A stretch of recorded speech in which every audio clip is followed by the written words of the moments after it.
ইন্টারনেটের একটি ভিডিওতে দাবি করা হয়েছে কোরআনে সরাসরি মিউজিক হারাম করা হয়নি। এটি মূলত একটি নিরপেক্ষ মাধ্যম বা টুল যা ব্যবহার অনুযায়ী ভালো মন্দ হয় এবং দাউদ আলাহিসাল্লামের সুরের মূর্ছনা ও মহাবিশ্বের ফ্রিকোয়েন্সির যুক্তি দিয়ে মিউজিককে হারাম নয় বলে দাবি করার চেষ্টা করা হয়েছে। আমি বিষয়টা নিয়ে দ্বিধান্বিত হয়ে পড়েছি। কোরআন সুন্নাহর আলোকে বাদ্যযন্ত্র সম্পর্কে জানতে চাই। প্রিয় দর্শক, আল্লাহ রাব্বুল আলামিন কোরআনে কারিমে বলেছেন, ওয়ামিনান নাসি মান ইয়াশতারি লাহওয়াল হাদিসি লিয়ুদিল্লা আন সাবিলিল্লাহ। মক্কায় কিছু মানুষ আল্লাহর পথ থেকে মানুষকে বিচ্যুত করবার জন্য তারা লাহওয়াল হাদিস ক্রয় করে। লাহওয়াল হাদিস ক্রয় করা বলতে কি বোঝানো হয়েছে? এ বিষয়ে নবী করিম সাল্লাল্লাহু আলাইহি সাল্লাম কর্তৃক সার্টিফাইড, তার সার্টিফিকেট প্রাপ্ত, দোয়াপ্রাপ্ত সাহাবী আব্দুল্লাহ ইবনে আব্বাস রাদিয়াল্লাহু তাআলা আনহু এবং আব্দুল্লাহ ইবনে মাসউদ রাদিয়াল্লাহু তাআলা আনহুমা থেকে বর্ণিত হয়েছে যে তারা উভয়ে লাহওয়াল হাদিসের ব্যাখ্যা তারা নবীজি থেকে সরাসরি কোরআন শিখেছেন। উম্মার জন্য কোরআন যেন সবচেয়ে বেশি শিখতে পারেন, সেজন্য নবী সাল্লাল্লাহু আলাইহি ওয়াসাল্লাম তার জন্য দোয়াও করেছেন। তাদের ব্যাখ্যা হলো যেখানে লাহওয়াল হাদিস এর মিনিং হলো গানবাদ্য। তো এখান থেকে বোঝা গেল যে গান-বাদ্য সম্পর্কে ইসলামের দৃষ্টিভঙ্গিটা কি। আল্লাহ তাআলা সেটাকে সমালোচনা করেছেন যে আল্লাহর জিকির থেকে গাফিল করার জন্য টুল হিসাবে কিছু মানুষ এটা নিয়ে কাজ করে। গায়কদের ভাড়া করে আনতো তখন, যাতে মানুষ কোরআন তেলাওয়াত না শুনে, গায়িকাদেরকে ভাড়া করে আনতো যাতে করে কোরআন না শুনে ওই গান বাজনায় মানুষ মজে থাকে। তাহলে এটা আল্লাহর জিকির থেকে গাফিল করবার একটা মাধ্যম এবং টুল। আজও যারা দেখা যায় যে এগুলোর সাথে অনেক বেশি ইনভলভ হয়ে যায়, তারা আল্লাহর জিকির, আল্লাহর পরিপূর্ণ আনুগত্য এগুলা সেভাবে তারা আসলে করে উঠতে পারে না। এটা হলো বাস্তবতা। আবু মালিক আল-আশআরী রাদিয়াল্লাহু তাআলা থেকে বর্ণিত সহিহ বুখারীতে তালিক সূত্রে একটা হাদিস যেটা তিনি দৃঢ়তার সাথে উল্লেখ করেছেন। সেই হাদিসটিতে নবী সাল্লাল্লাহু আলাইহি ওয়াসাল্লাম বলেছেন, লা ইয়াকুনান্না মিন উম্মতি আকওয়ামুন ইস্তাহিল্লুনা আল-হিররা ওয়াল হারিরা ওয়াল খামরা ওয়াল মাআজিফ। অর্থাৎ নবীজি বলেছেন, আমার উম্মতের মধ্যে এমন কিছু মানুষ আসবে যারা একটা সময় বিবাহ বহির্ভূত সম্পর্ক, এক্সট্রা ম্যারিটাল অ্যাফেয়ার্স যেটাকে বলে, যে বিবাহ বহির্ভূত সম্পর্ক, এটাকে তারা হালাল মনে করবে। আজকাল আপনি দেখেন তথাকথিত আপনার জেনার সঙ্গী আছে একজনের, বিয়ে নাই কিন্তু তার সঙ্গী এই পরিচয় দিচ্ছে বিভিন্ন নাম দিয়ে, বিএফজিএফ ইত্যাদি বিভিন্ন নামে। এটা কিন্তু তেমন কোনো দর্শনীয় জিনিস মনে করছে না, অথচ এটা কিন্তু ১০-২০ বছর আগেও মানুষ এভাবে বলতে পারতো না। পৃথিবীর সব সমাজে একটা সময় এটা ছিল না, এখন এটা স্টাবলিশড হয়ে যাচ্ছে। তো নবীজি বলেছেন কিয়ামতের আগে এটি হবে, এটি কিয়ামতের আলামত। এবং ওয়াল হারির, আরেকটা হলো যে সিল্ক পুরুষের জন্য ব্যবহার করা হারাম, সেটাকে হালাল মনে করবে এবং কোন দর্শনীয় মনে করবে না। আজকাল দেখেন পুরুষদের সিল্ক, পাঞ্জাবি ইত্যাদি ব্যাপক হারে বিক্রি করা হচ্ছে। এটা পৃথিবীতে একসময় পুরুষরা পড়তোই না, ব্যবহারই করতো না, কিন্তু এটাকে হালাল মনে করছে আজকাল মানুষ। আরেকটা হলো মাদক। কোরআন আল্লাহ তাআলা অনেক আগেই বলেছেন যে ওয়াইথমুহুমা আকবারু মিন নাফইহিমা, মাদক এবং জুয়া এগুলোর কিছু উপকারিতা আছে কিন্তু ক্ষতি তার চেয়ে অনেক বেশি, অনেক বড়। তো আল্লাহ নিজে বলেছেন যে কিছু উপকারিতা আছে, খেয়ে সাময়িক মানুষ তৃপ্তি পায়, এটা যেমন উপকারিতা, এর বাইরে আরও উপকারিতা থাকতে পারে। যেমন আজকাল মাদকের একটা নির্দিষ্ট পরিমাণ, বিশেষ মাদক, এটা গ্রহণ করার মাধ্যমে ব্রেইন ওপেন হয়ে যায় বলে দাবি করা হয়। অনেক তরুণরা এই পথে পা বাড়াচ্ছে এবং বলা হচ্ছে যে এই মাত্রা নিলে খুব বেশি ক্ষতিকর কিছু হবে না, এই সেই। আপনার তথাকথিত ব্রেইন ওপেন হওয়ার কিছু চমক আপনি হয়তো দেখতে পাবেন। কারণ কোরআনে আল্লাহ তাআলা বলেছেন যে মাদক এবং জুয়া এগুলোর মধ্যে উপকারিতা আছে কিন্তু ক্ষতি তার চাইতে বেশি এবং বড়। যে উপকারিতা আপনার সাময়িক আনন্দের মাধ্যমে হয়, তথাকথিত ব্রেইন ওপেন হওয়ার কাজটা যদি হয়ও, এরপরেও আপনার জীবনকে ধ্বংসের দিকে নিয়ে যাবে এই মাদক। সেটা আল্লাহ তাআলা কোরআনে ঘোষণা দিয়েছেন দুনিয়াতে এবং আখিরাতে। তো সেটাকে আজকাল দেখেন এই যে তথাকথিত উপকারিতার নাম দিয়ে তরুণদের মধ্যে, একটা সমাজের শ্রেণীর মানুষের মধ্যে এটাকে, যারা মুসলমানের সন্তান, যারা এটা এমনিতে পান করে না, তাদেরকে বলা হচ্ছে যে একটা নির্দিষ্ট পরিমাণ নেওয়া যায় হানতান ইত্যাদি করে তাদের মধ্যে এটা করা হচ্ছে। তো নবীজি বলেছেন এটা হবে, একটা সময় আসবে মানুষ এটাকে বৈধ মনে করবে। আর সর্বশেষ হলো মাআজিফ বা বাদ্যযন্ত্র। নবীজি বলেছেন যে এটাকে মানুষ একটা সময় হালাল মনে করবে, অথচ এটা হালাল না। তো এখান থেকে বোঝা যায় পরিষ্কারভাবে যে বাদ্যযন্ত্র এটা যদি ব্যবহার হয়, প্রয়োগ হয়, সেটা কোনো গানে হোক, ওয়াজে হোক কিংবা কোরআন তেলাওয়াতে হোক, সেটা হারাম হয়ে যায় এটার ব্যবহার করাটা। আরেকটি হাদিস আব্দুল্লাহ ইবনে আব্বাস রাদিয়াল্লাহু তাআলা আনহু থেকে বর্ণিত যে নবী করিম সাল্লাল্লাহু আলাইহি ওয়াসাল্লাম বলেছেন, ইন্নাল্লাহ হাররামা আলাইয়া আও হাররামা আল খামরা ওয়াল মাইসিরা ওয়াল কুবা। হাদিসটি সুনান আবু দাউদে বর্ণিত হয়েছে এবং এই হাদিসের অর্থ হলো নবী সাল্লাল্লাহু আলাইহি ওয়াসাল্লাম বলেছেন, আমার উপরে হারাম করা হয়েছে মাদক, জুয়া এবং কুবা। কুবা এর মানে হলো তবলা। তো এরকম আরো বিভিন্ন হাদিস পাওয়া যায় যে হাদিসগুলো থেকে পরিষ্কারভাবে বোঝা যায় যে আপনার বাদ্যযন্ত্র, গান-বাদ্য এগুলোকে ইসলাম পরিষ্কারভাবে হারাম করেছে। এজন্য পৃথিবীতে এমন আলেম উল্লেখযোগ্য আপনি পাবেন না যে আলেম এ ব্যাপারে কোনো ভিন্ন মত পোষণ করেন। দাউদ আলাইহিস সালামের সুরের যে ব্যাপারটা, সেটা তুলে এনে মিউজিক বৈধ হওয়ার দলিল দেওয়া, এটা খুবই দুর্ভাগ্যজনক একটা বাস্তবতা এবং এ বিষয়ে অজ্ঞানতা ছাড়া আর কিছুই নয়। আল্লাহ রাব্বুল আলামিন তাকে সুন্দর কণ্ঠস্বর দিয়েছিলেন। তিনি সেই কণ্ঠস্বর দিয়ে তেলাওয়াত করতেন। তো কোরআনে কারিমও তো সুন্দর কণ্ঠে তেলাওয়াত করার জন্য নবী সাল্লাল্লাহু আলাইহি ওয়াসাল্লাম বলেছেন এবং নির্দেশনা দিয়েছেন যে কোরআন যেন আমরা সুন্দর কণ্ঠে পড়ি। যায়িনাল কোরআনা বিআসওয়াতিকুম, তোমাদের সুন্দর কণ্ঠ দিয়ে কোরআনকে সুশোভিত করা হয়েছে। তো ঠিক আছে। সুন্দর কণ্ঠ দিয়ে খালি গলায় যদি কেউ ভালো কথা আছে এমন কোনো গান গায় খালি গলায়, তো সেটাও তো নিষেধ না। কিন্তু সেটা দিয়ে তিনি কোনো বাদ্যযন্ত্র ব্যবহার করেছেন কিনা? এর হলো কথা। তার সুন্দর কণ্ঠের তেলাওয়াত দিয়ে কিভাবে মিউজিক বৈধ করা যায়? দ্বিতীয়ত কথা হলো, যদি বাদ্যযন্ত্রের ব্যবহার কথা আপনি প্রমাণ করতেও পারেন, তো সেক্ষেত্রে তার শরিয়া তো আপনার কাছে দলিলযোগ্য না। আপনার জন্য তো মুহাম্মদ সাল্লাল্লাহু আলাইহি ওয়াসাল্লামের শরিয়া দলিলযোগ্য। মুহাম্মদ সাল্লাল্লাহু আলাইহি ওয়াসাল্লাম কি করেছেন, কি করতে বলেছেন, কি করতে নিষেধ করেছেন সেটা আপনার দেখার বিষয়, কারণ আপনি তার উম্মত। আগের যুগের নবী রাসূলদের শরিয়াত আমাদের জন্য লক্ষণীয় না, সেটা তো আরেকটা বিষয়। বর্তমানে আমাদের মধ্যে এই ব্যাধি ব্যাপকভাবে বাড়ছে। অনেকেই এই সমস্ত হারামকে হালাল মনে করছেন। নবীজি কিন্তু আমাদেরকে সতর্ক করেছেন, কিয়ামতের আগে একটা সময় আসবে মানুষ এই হারামগুলোকে হালাল মনে করবে। অদ্ভুত কাকতালীয় ব্যাপার যে আমরা দেখছি এখন মানুষ বিবাহ বিরত সম্পর্ক করতে এটা কোনো তার বাদে না, মুসলমানের সন্তান। এটাকে সমাজও তেমন কোনো দোষী বিষয় মনে করছে না। মা-বাবা ধরে নিচ্ছে যে হ্যাঁ, একটা সম্পর্ক থাকবেই, পরে বিয়ে হবে। এই যে বিষয়টাকে বৈধ মনে করছে মানুষ। আবার আপনি দেখবেন যে সিল্ক পুরুষরা ব্যবহার করছে। তারপরে আপনার পুরুষদের মধ্যেও আপনার দেখা যায় যে সিল্কের প্রচলন, ব্যাপকতা এগুলো বাড়তেছে আস্তে, আস্তে। মাদক গ্রহণ করার উপকারিতা বলা হচ্ছে বিভিন্ন পরিমাণে। তারপরে বাদ্যযন্ত্রের ব্যবহার, এগুলোকে দোষণীয় মনে করা হচ্ছে না। অনেকে এটা নিয়ে ডিবেট করতে আসেন। তো এগুলো কিয়ামতের লক্ষণ নবী সাল্লাল্লাহু আলাইহি ওয়াসাল্লাম আগে থেকে আমাদেরকে সতর্ক করেছেন। এছাড়া মহাবিশ্বের ফ্রিকোয়েন্সির যুক্তি অগ্রহণযোগ্য, যেখানে কোরআনে কারিমে স্পষ্ট, হাদিসের স্পষ্ট দলিল রয়েছে। কোরআনে কারিমের আয়াত থেকে স্পষ্ট বোঝা যাচ্ছে যে ইসলাম গান বাদ্যকে অ্যাপ্রিশিয়েট করেনি, বরং নিষেধ করেছে। এটা মানুষকে আল্লাহর জিকির থেকে গাফিল করা বা টুল। সেখানে বিভিন্ন রকমের যুক্তি, মানে কোরআন হাদিসের স্পষ্ট বর্ণনা থাকার পর তার বিপরীতে বিভিন্ন যুক্তি দেওয়া, এটা একজন মুসলমানের কাছে কখনো গ্রহণযোগ্য হতে পারে না। এক যুবকের সাথে পারিবারিক সম্মতিতে আমার বিয়ের কথা চূড়ান্ত হয়েছে। কিন্তু সম্প্রতি সে পুলিশে যোগ দেওয়ার চাকরির নিয়ম অনুযায়ী আগামী ২ বছর বিয়ে করতে পারবে না। আমি চাইছি পারিবারিকভাবে বিয়ে করব। কিন্তু সে ডিপার্টমেন্ট থেকে বিয়েটা গোপন রাখবে। এটা জায়েজ হবে কিনা? প্রতিষ্ঠানে যে অঙ্গীকার দিবে, সে অঙ্গীকার রক্ষা করে চলবে। কোনো প্রতিষ্ঠান শর্ত দিতেই পারে যে এই সময়টা বিয়ে করবে না। তো সেটা মেনে চলা দরকার। প্রতিষ্ঠানের সাথে যেহেতু তার চুক্তি হয়েছে, ঈমানদার চুক্তিকে রক্ষা করতে হবে। এরপরে সে যদি বিয়ে করে ফেলে গোপনে, তাহলে বিয়ে হয়ে যাবে। বিয়ে সংগঠিত হয়ে যাবে। বিয়ে হবে না তা না। তবে তিনি চাকুরিতে যে এই চুক্তি মেনে করেছেন, আল মুসলিমুন আলা শুরুতিহিম, ঈমানদার মানুষের সাথে যে চুক্তি হয়, শর্ত দেয়, শর্ত মেনে নেয়, সেটা তাকে পরবর্তীতে মেনেই চলতে হয়। সে জিনিসটা করা ঈমানের দাবি। এজন্য হয় তিনি চাকরি করবেন না, আর না হলে তার বিয়েটাকে ২ বছরের জন্য বিলম্ব করবেন। প্রয়োজনে আপনার সবর করবেন। এরপরেও তিনি যদি শুধু আগদ পড়ে রাখেন, আনুষ্ঠানিকতা বন্ধ রাখেন, তাহলে সেটা হতে পারে।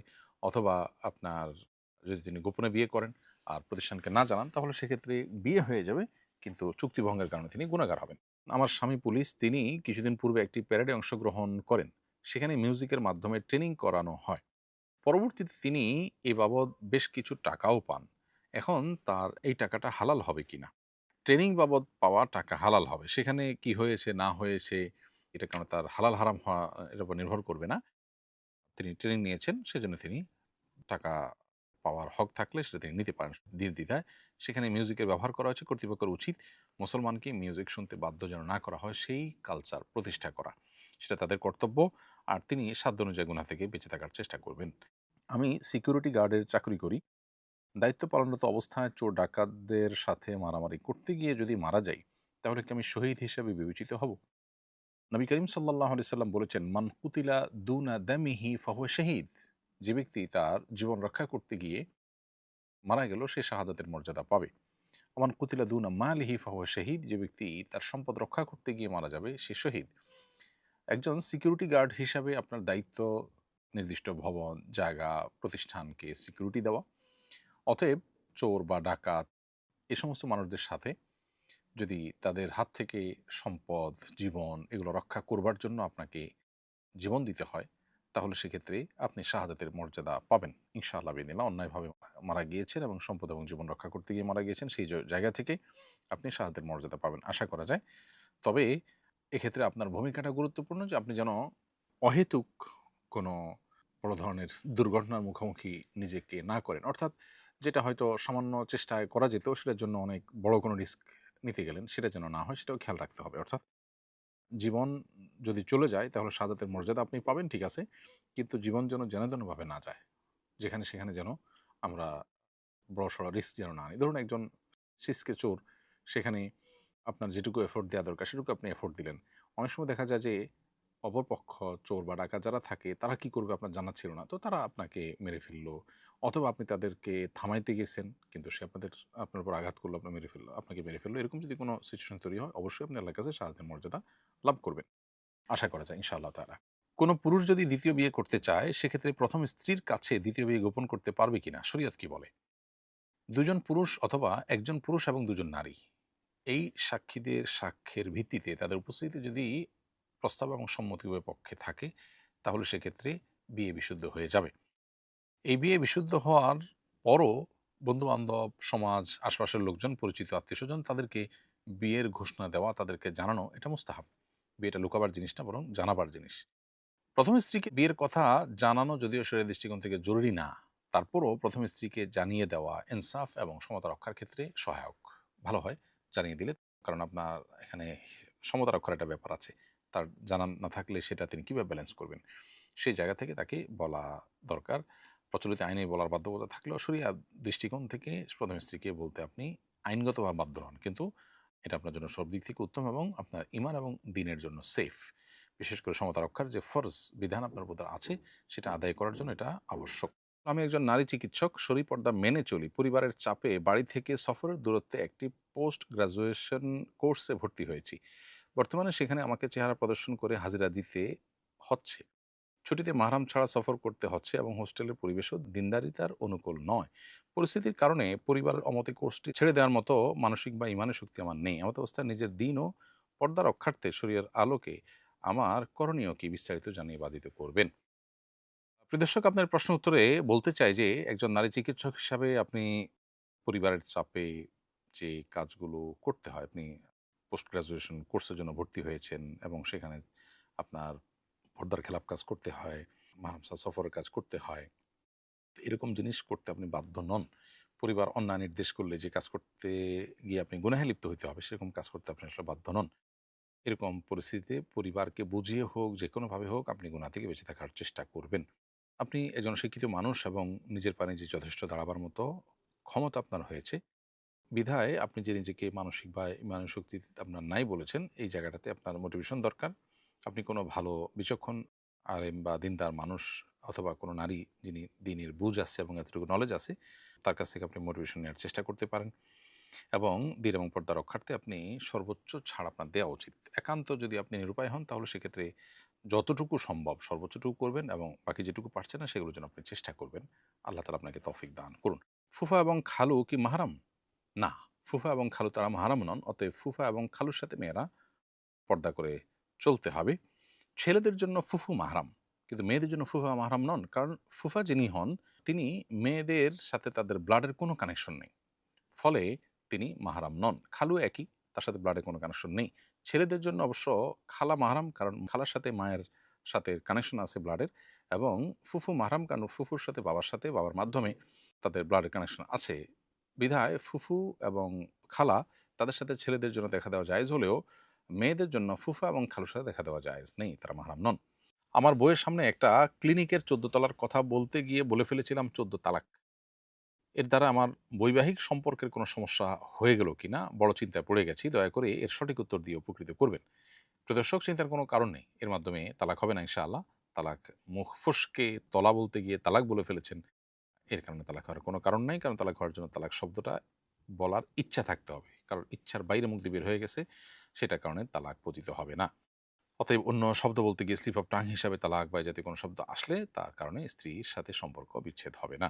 ৩০ বছরেই সব চুল পেকে গেছে। স্বামী, ননদসহ শ্বশুরবাড়ির সবাই হাসাহাসি করে। কালো কলপ ব্যবহার করা যাবে কিনা? মেয়েদের চুল ৩০ বছর বয়সে পেকে যাওয়াটা স্বাভাবিক কোনো বিষয় নয়। এজন্য আপনার চুলে আপনি কলপ ব্যবহার করতে পারেন। যদি অন্য কোনো কালার ব্যবহার করলে আপনার পারপাস সার্ভ হয় সেটাই করা উচিত। যদি না হয় তাহলে সেক্ষেত্রে আপনি কালো কলপ ব্যবহার করতে পারবেন। কারণ এটা আপনার দোষ বা ত্রুটি দূর করা কিংবা আপনার ট্রিটমেন্ট করার অংশ হবে। যেহেতু আপনার এটা অস্বাভাবিক এবং ট্রিটমেন্টের অংশ হিসেবে এটা আপনি করতে পারবেন। মাসিক অবস্থায় দরুদ ইস্তেগফার পড়া যাবে কিনা? মাসিক অবস্থায় শুধু ৫ ওয়াক্ত নামাজ ছাড়াও যেকোনো নামাজ, রোজা এবং বাইতুল্লাহর তওয়াফ এবং কোরআনে কারিমের স্পর্শ করা তেলাওয়াত এগুলো করা যাবে না। এর বাইরে যেকোনো কাজ করা যাবে। বিধায় দুরূদ পড়া যাবে, ইস্তেগফার করা যাবে, দোয়া করা যাবে, আল্লাহর জিকির করা যাবে, তাসবিহ পড়া যাবে। এই কাজগুলো মাসিক অবস্থায় এবং কি নেফাস অবস্থায় অর্থাৎ প্রসব পরবর্তী ব্লিডিং চলাকালীন সময় মেয়েরা করতে পারবেন। বেশি, বেশি দুরূদ ইস্তেগফার পড়বেন। অনেক মেয়েরা এই সময় গাফিল হয়ে থাকেন, কিছুই করেন না। তিনি আল্লাহর কাছে দোয়া করতে পারেন লম্বা, লম্বা সময় বসে, বসে। সেই কাজগুলো তিনি অবশ্যই করতে পারেন। টাই পরার বিধান জানতে চাই। আমার অফিসে টাই পরা বাধ্যতামূলক। এরকম অবস্থায় আমার করণীয় কি? প্রথম কথা হলো টাই এটা খ্রিস্টানদের ধর্মীয় প্রতীক হিসাবে আজ সাব্যস্ত করা কঠিন। বরং এটা জেনারেল পোশাকে পরিণত হয়েছে। মুসলিম অমুসলিম সবার মধ্যে এটা আছে। এটা তাদের আলাদা বিশেষণ, বৈশিষ্ট্য হিসেবে আর অবশিষ্ট নেই। তবে এটা দেশীয় পোশাকও না, ধর্মীয় পোশাকও নয়। তাই কোনো প্রতিষ্ঠান এটা বাধ্যতামূলক করাটা সমর্থনযোগ্য নয়। এ বিষয়গুলো নিয়ে আমাদের কাজ করা দরকার সমাজের বিভিন্ন স্তরের মানুষের। তবে মৌলিকভাবে এটা পড়লে আপনার জন্য শরীরী দৃষ্টি কিন্তু কোনো গুনাহের বিষয় হবে না। আমার শ্বশুর ঠিকাদারি কাজ করেন। সরকারি কাজের বিল উত্তোলন করতে হলে সংশ্লিষ্ট কর্মকর্তাকে ঘুষ দিতে হয়। এ অবস্থায় তার উপার্জন কি বৈধ হবে? এবং তাদের দেওয়া হাদিয়া গ্রহণ করা আমাদের জন্য জায়েজ হবে কি না? উত্তর হলো ঘুষের আদান-প্রদান এটা হারাম এবং কবিরা গুনাহ। আর নিজের হক উসুল করার জন্য বাধ্য হয়ে ঘুষ দিতে হলে ঘুষদাতার গুনাহ হবে না। ঘুষের আদান-প্রদান করা যেহেতু গুনাহের কাজ, লাআনাল্লাহুল রাশি ওয়াল মুরতাশি যারা ঘুষ দেয় যে গ্রহীতা উভয়ের উপর আল্লাহ লানত বর্ষিত হয়। এই আলোকে ঘুষ দেওয়া নেওয়া গুনাহের কথা। তবে যদি কোনো ব্যক্তি নিজের কোনো ন্যায্য হক আদায়ের জন্য ঘুষ দেওয়া ছাড়া তার কোনো উপায় না থাকে তখন তার জন্য ঘুষ দেওয়াটা অবৈধ নয়, তবে নেওয়াটা সর্বাবস্থা হারাম। এজন্য আপনার শ্বশুর যদি তার ন্যায্য হক আদায়ের জন্য ঘুষ ছাড়া কোনো বিকল্প তার সামনে না থাকে তাহলে সেক্ষেত্রে তার জন্য ঘুষ দেওয়া হারাম নয় এবং তার বাসায় খাওয়াটাও হারাম হবে না।